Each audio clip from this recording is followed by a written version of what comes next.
Welcome back to Daniello Terry's Italy. Before I get started, I want to welcome all of the new subscribers who joined me for the Venice Deep Dive.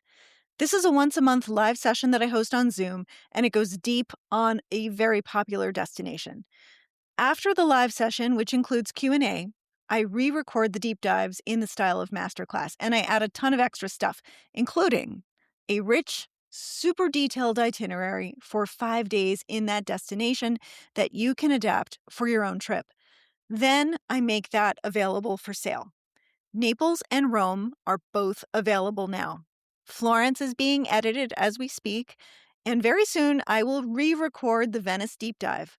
But in the meantime, you can watch the replay of the live session if you are a paid subscriber. These deep dives, these are the keys to my kingdom. These are all the restaurants, tours, day trips, things that I recommend, things that I have tested out myself.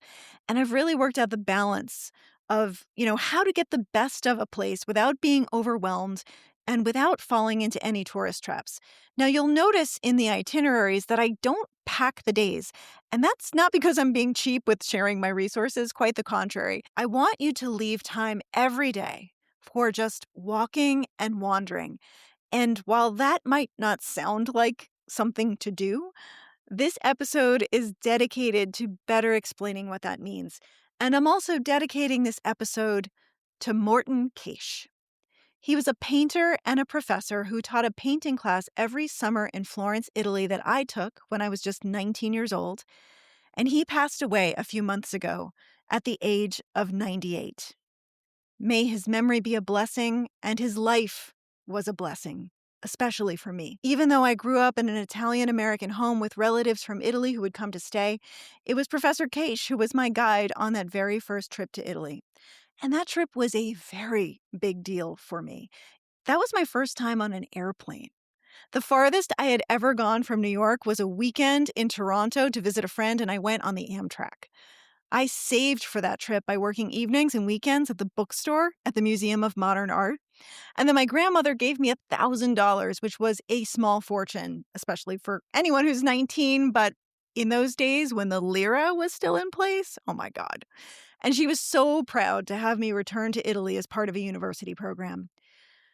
The program was structured so that we had class every morning from 9 to noon, I think, and Friday, Saturday, and Sunday were free. It was in a villa that belonged to the Strozzi family, which is a powerful Renaissance family, right on the outskirts of the Centro Storico of Florence. The afternoons and the weekends were completely unstructured, but Professor Caish would give us ideas every day for all of the things that we should go explore on our own because it was so easy to do so in Florence. And I took him up on everything. He explained how artists had been coming to Italy since the 1700s to train their eyes, and that for us young art students, even just walking around Florence passively meant that we were still taking in color and proportion and the principles of beauty that were ancient and very well studied, and that those things would change us. They would sort of seep into us and inform our sense of taste and make us better artists. He told us on that first day of class that our minds were like one-bedroom apartments that we knew very, very well. But by the end of the month, just from being in Italy and taking in so much, we might discover that the apartment had doors that we hadn't noticed before, and that they led to other rooms that we didn't even know existed.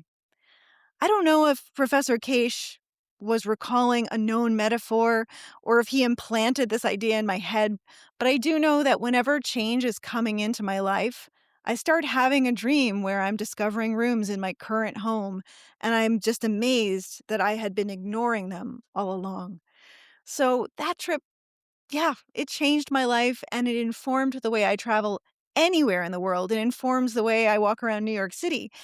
And it's why I'm such a big advocate of just walking and wandering, taking in what's around you. Take it in, let great art and architecture do its work on you.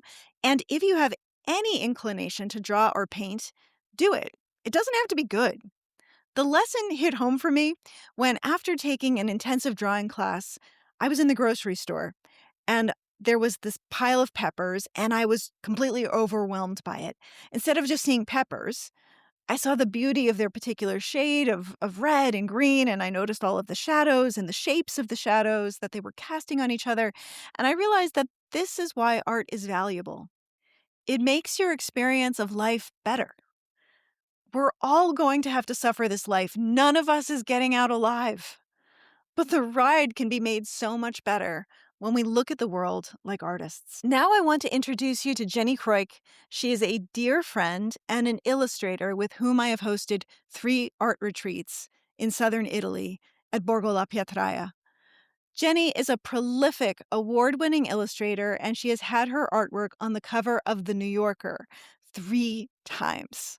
Now, one of those covers was inspired by a tour that I led of Arthur Avenue, Little Italy in the Bronx. And there's also an online edition, I'll link to it in the show notes, that has additional paintings from her Arthur Avenue experience, including one of me cradling a loaf of bread.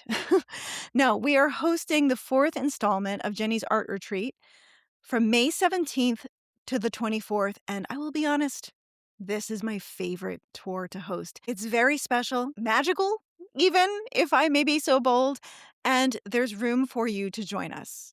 I'll talk more about that at the end of the episode, but first, meet Jenny. I think it's hard not to be inspired while you're there.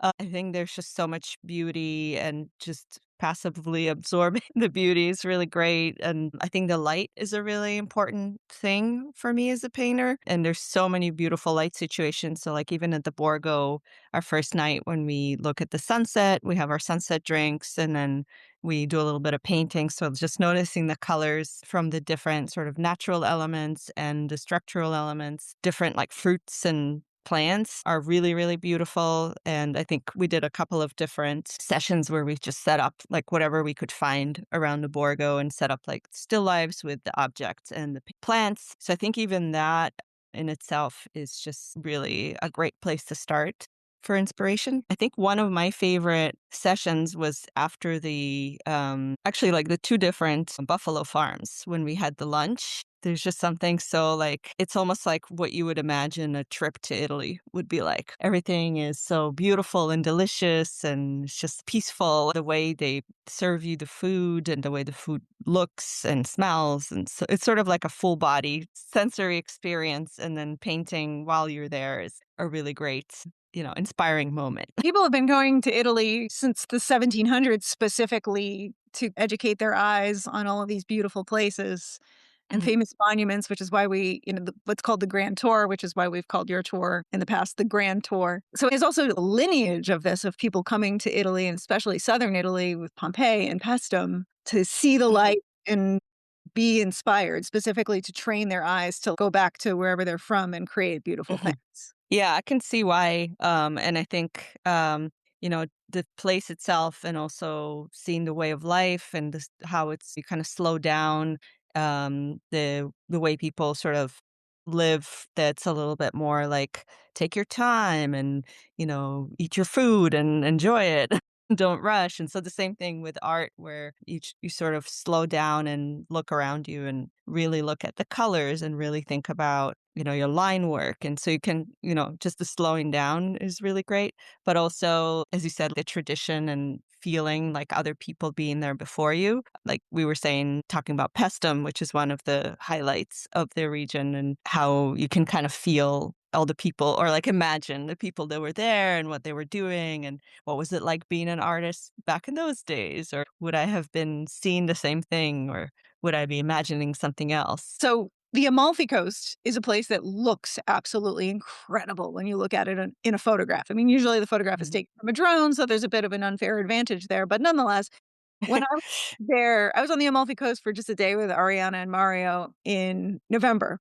And we went to Mhm. Ravello, and I was walking around and I just felt like I was not having a great time. Like the food that we had was not good and it was expensive. And even the paid entrance to go into this garden with a scenic overlook, and like it wasn't actually very well taken care of. But then every time I picked up my phone to take a picture, I was like, wow, this is the most good photograph I've ever taken. However, in Pestum, for example, there have been so many times where I feel like I am in this environment that is so Mhm. sublimely beautiful. And then I take a picture and it doesn't communicate.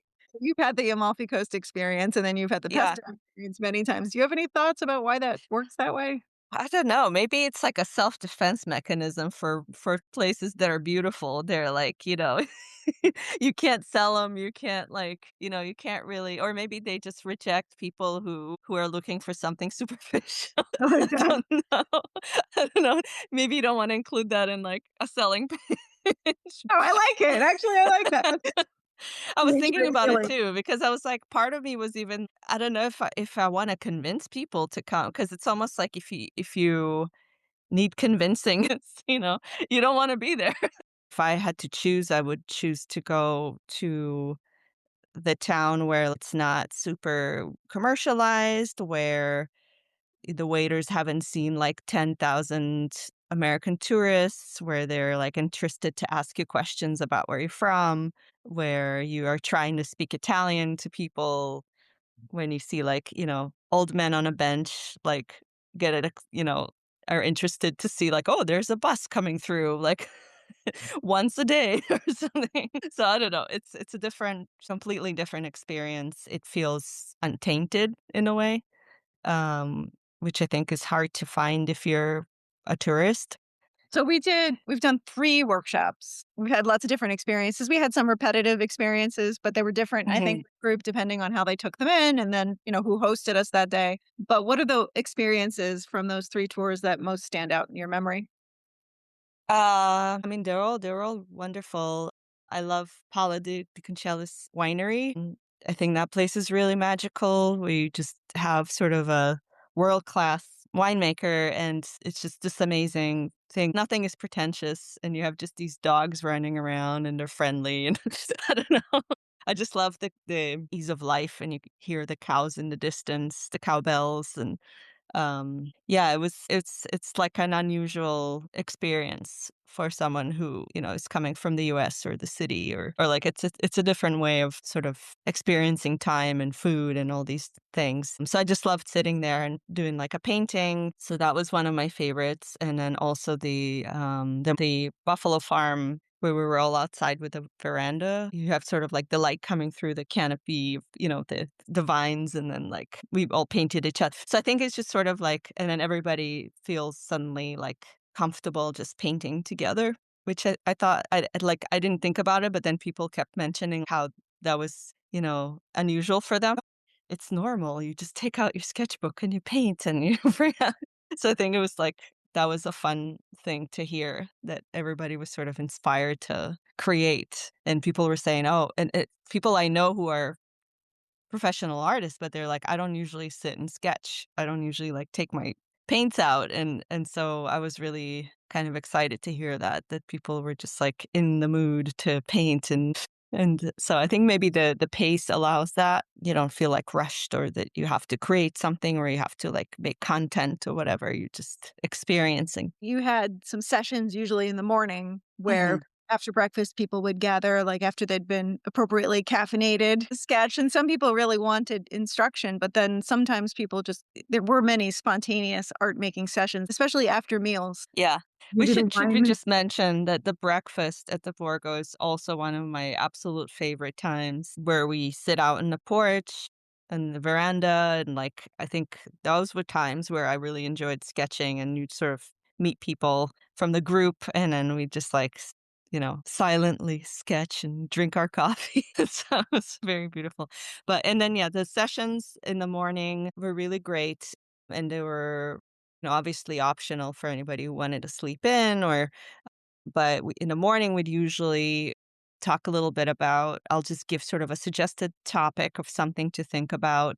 For example, inspiration was something we talked about, like what does that mean to you and how do you get motivated to work? I think that's for me is always a big question for art making. And then we think about something for the day, for example, color palettes. So we'll say today, let's try to do something with a limited color palette. So I'll do a little demo. And then throughout the day, the topic or something we talked about might help you be less overwhelmed about everything that you're trying to capture like all the beauty. So you'll say, okay, I'm going to try to paint this landscape with like orange, blue, and sepia. So it gives you sort of like a framework if you wanted to think about one specific theme. It was a full day class because people would come up and say, I'm trying to sketch this, or we'll have like a sketch time after we do an activity. And then, I'll sit with whoever wants me to look at their art and we'll talk about something specific, materials or composition, or,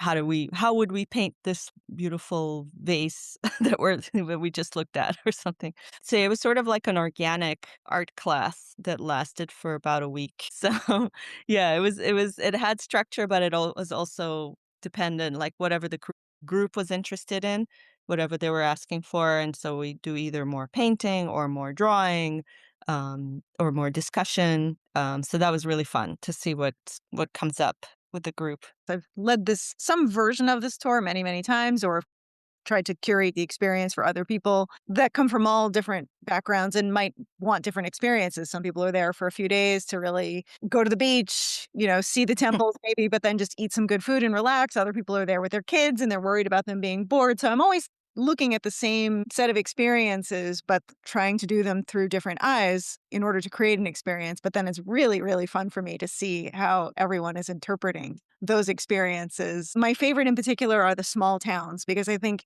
in that area, there are some of the sweetest, most beautiful small towns in all of Italy, and they're not touristed at all. Trentinara, where that amazing wine bar is, Mhm, Capaccio, where my family is from, and then Castellabate overlooking the sea. I mean, those places are just such gems, and there's mhm. absolutely nothing like them in the United States. So I love, love, love watching all the artists sit outside and paint and sketch and draw and see how they're taking in the experience. Yeah.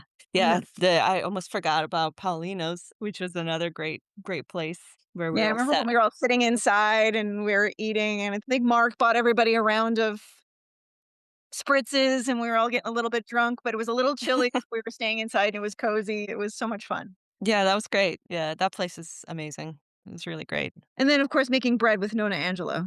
Oh, yeah. Yeah, that was something. That was unforgettable. Yeah. That was really amazing, and so lucky, like, to see, be invited into their homes, and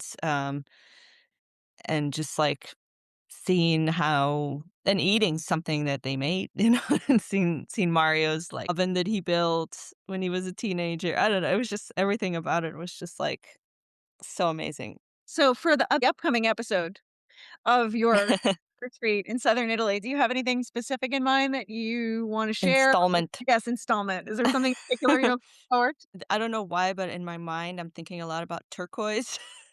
I think maybe because it's gonna be a warmer, it's like have we done it in that time of year? Have we done it in May? No, we've only done it It's in always in the fall, right? Yeah, yeah, I think it would be like a different color palette, and, we are thinking of like a beach day probably, so I think it will probably have a different, more summery kind of feel, like sort of anticipating warmth. when I think of all the finished paintings that you've produced from these experiences, they've all been of people.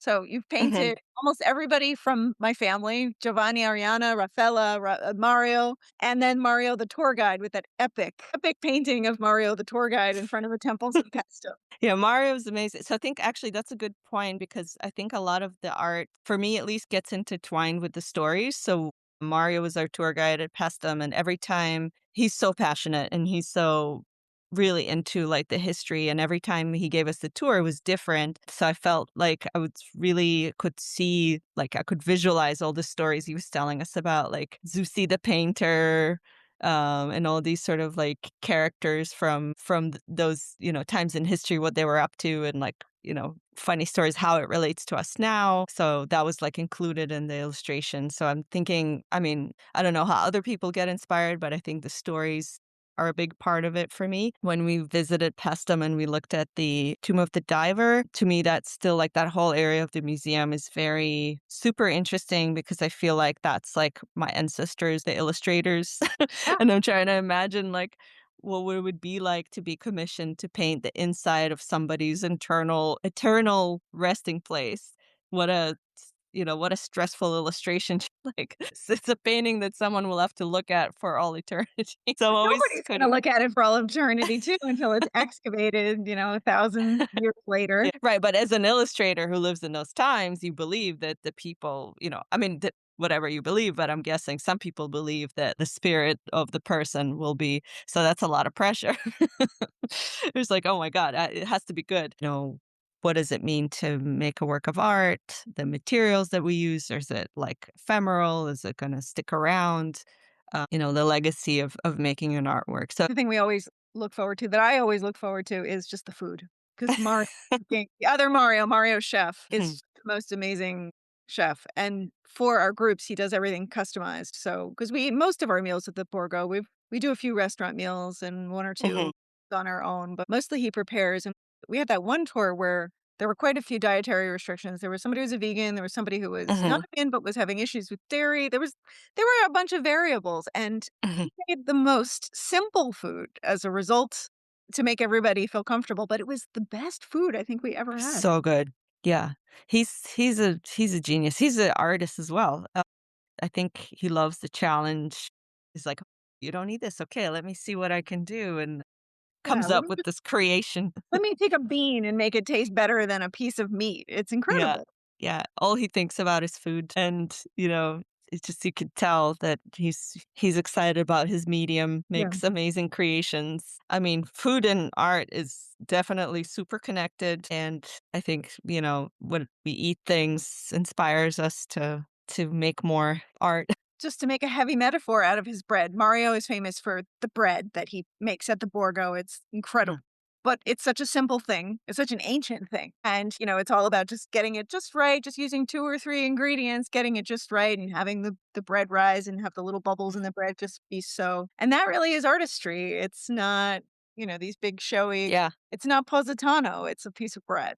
I feel like that's also the Yeah. essence of Italy that a lot of people are missing now. People are watching stuff on social media and feeling the pressure to layer in so many different experiences. But it's really the simplicity. I think that is the essence of Italy. Yeah, yeah, I think maybe the lack of clutter helps you sort of focus in on that, on the senses, and like a lot of people's travel, or the expectations are always like out here and in your mind, and then you're like sort of comparing what you saw on TikTok to what you are experiencing, and obviously it doesn't match because it's all made up, and you can't experience like made up stuff.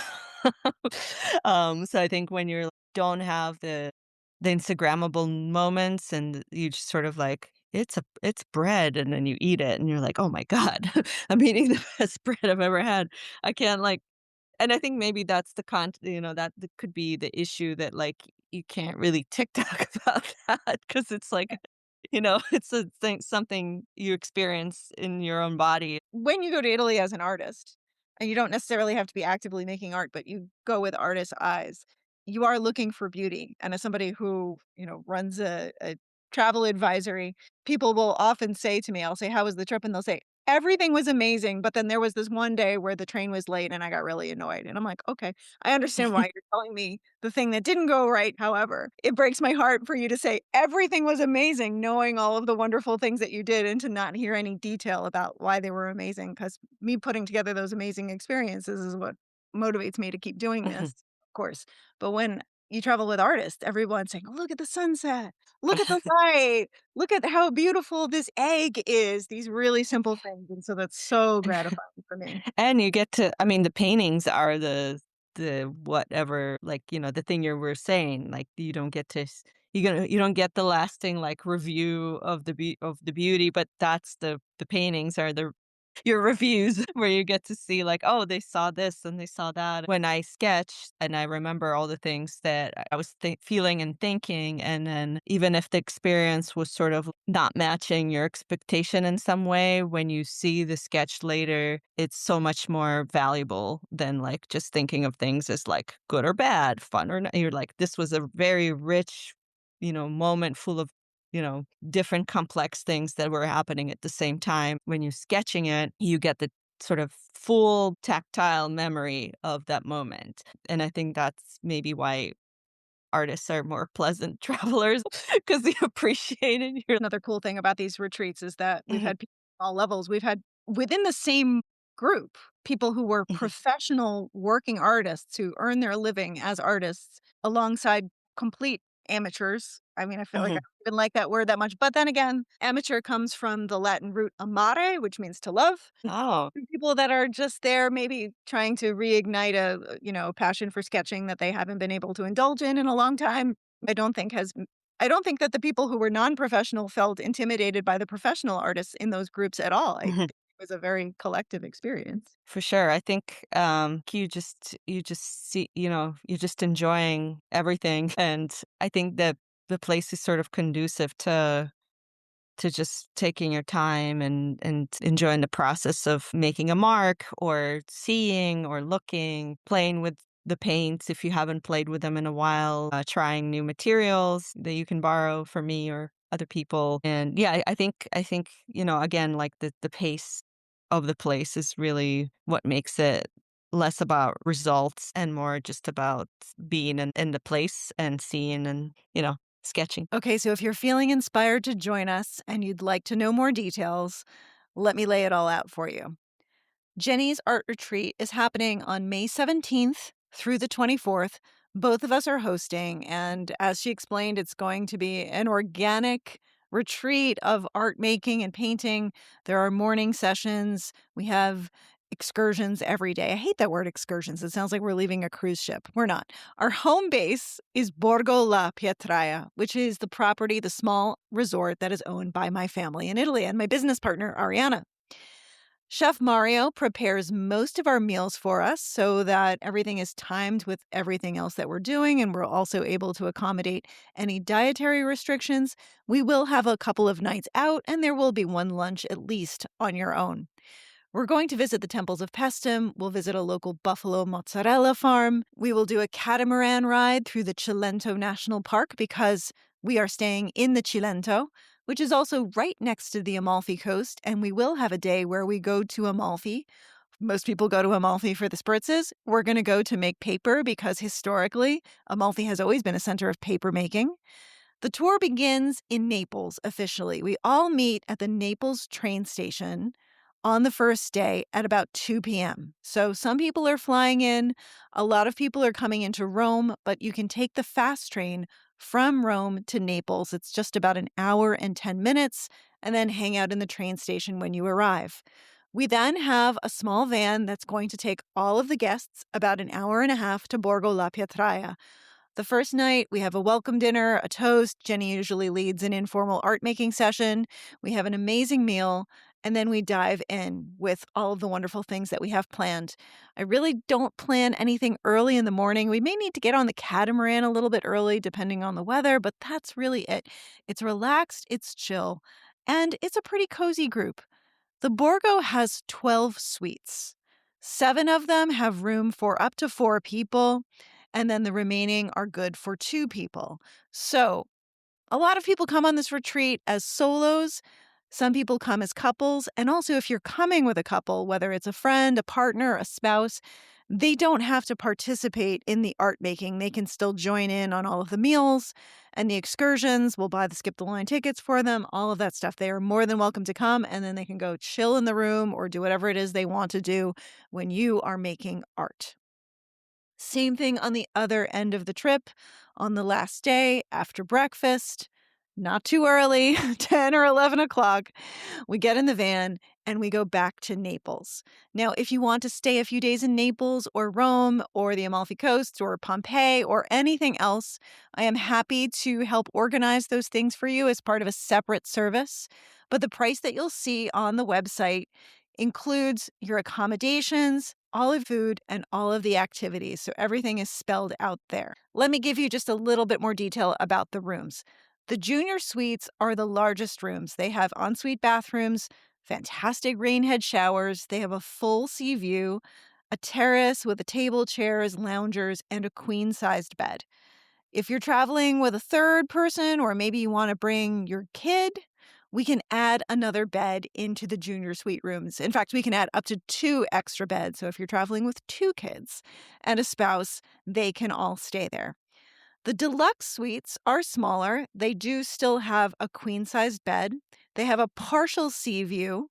And actually, they're just as lovely, but they're a little further away on the outer edge of the property. But the idea really is that everything is pretty private and quiet. You still also have a terrace. It's a bit smaller than the junior suite. And as a result, of course, the price of that room is a little less. So if you're traveling on your own, you might want to snag one of the 4 deluxe suites.